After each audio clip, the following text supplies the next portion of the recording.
Hello there. I'm barely awake and it seemed like a good idea to read an article again, because that's what I should do before I drink. Uh, it's Sunday? It's Sunday, I think. Sunday, the 18th of September, 2022. And I am going to go for it, because I like to live on the edge, man. Living dangerously here. This is from the website European Center for Populism Studies. I don't see a date on this article, but I have pre-read it, and it seems to me that, oh, this image right here that you're looking at is the flag of the Dark Enlightenment. We'll get to that in a minute.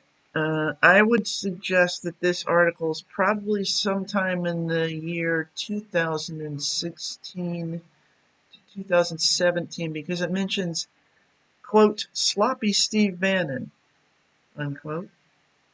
Um, as still being in the White House. You know, Steve only had a job for a little while, as far as I recall. Anyway, here we go with this crap. The Dark Enlightenment, or the neo-reactionary movement, sometimes abbreviated in our X as an anti-democratic, anti-egalitarian, reactionary philosophy founded by Curtis Yarvin, an American software engineer and blogger under the pen name Mencius Moldbug, and developed further by English philosopher Nick Land.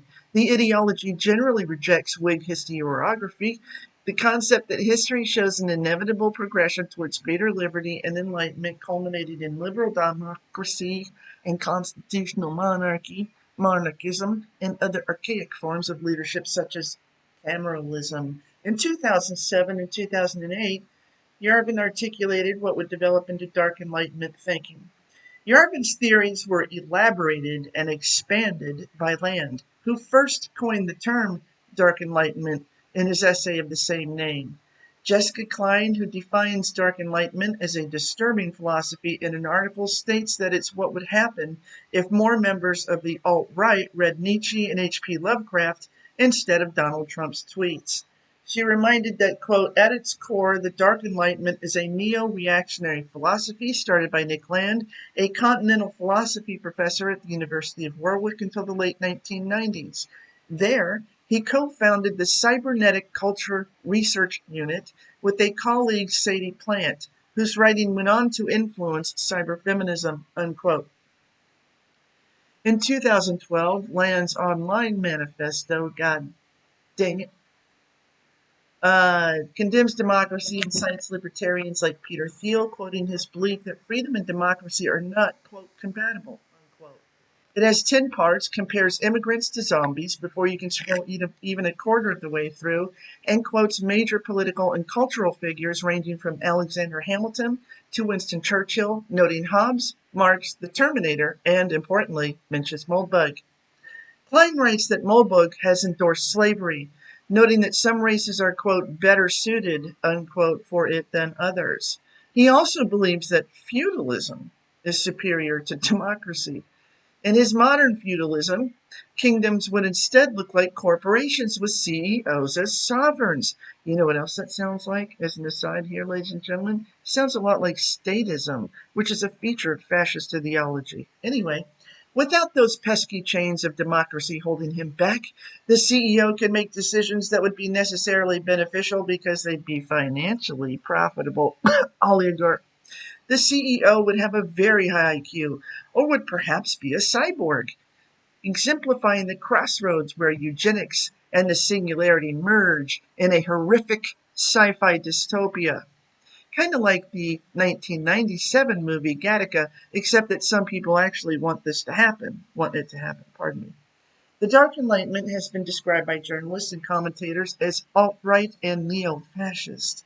A 2016 article written by Park McDougald in New York Magazine notes that, quote, neo-reaction has a number of different strains, but perhaps the most important is a form of post-libertarian futurism that, realizing that libertarians aren't likely to win any elections, argues against democracy in favor of authoritarian forms of government, unquote.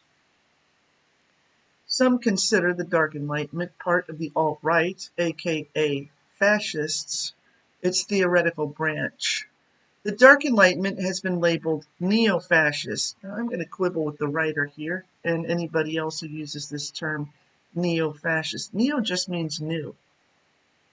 It's some kind of, I don't know. I think they're trying to be clever with the English language, and instead of just saying fascist, they come up with a variety of phrases. Uh, because for some reason I don't know, they start to sweat. I don't know. The Dark Enlightenment has been labeled neo-fascist and, quote, an acceleration of capitalism to a fascist point, unquote. Land disputes this, claiming that, quote, fascism is a mass anti-capitalist movement, unquote, a point of view that is not corroborated by historical knowledge about the economics of fascism.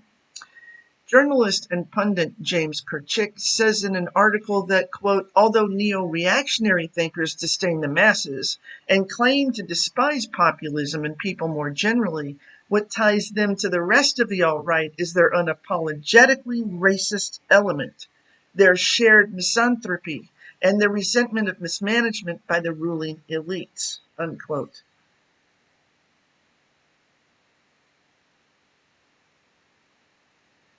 Klein asserts that though closely associated with the alt-right, the Dark Enlightenment is more elitist than populist. She writes, quote, that selective breeding Dark Enlightenment proponents are a fan of should be in their eyes between people with high IQs. White people with high IQs, or maybe East Asians if you're reading Land's blog. Trump, in Land's view, is indicative of democracy's broken nature, not a cause for celebration. Even though you'd think his xenophobic white supremacist views would line up neatly with the Dark Enlightenment's, turns out Trump isn't intellectually enlightened enough, unquote. Meanwhile, according to an article by Olivia Goldhill, Benjamin Noes, who is a critical theory professor at the University of Chichester, claims that Dark Enlightenment proponents see themselves as, quote, the philosophical masters, unquote, of the alt-right movement. Quote, Land sees himself as above all that, as a philosopher king of a movement that's too populist and grubby for this liking, says Noyes. He's part of this continuum, that's pretty clear, but he's fighting to distinguish himself from the more populist end of things, unquote. Klein also says that there's an overlap between the Dark Enlightenment and the white supremacist anti-immigration groups like the VDARE Foundation. According to her article, the Southern Poverty Law Center describes the VDARE site as, quote, a place where relatively intellectually inclined leaders of the anti-immigrant movement share their opinions, unquote.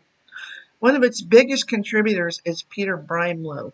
Both he and Land have been connected to the LD50 Art Gallery in London, which has provided a platform for neo-reactionaries and neo-Nazis.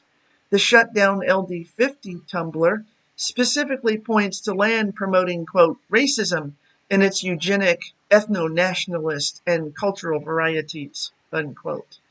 Ileana Johnson and Eli Stokols reported that former Trump strategist Sloppy Steve Bannon is a fan of Dark Enlightenment.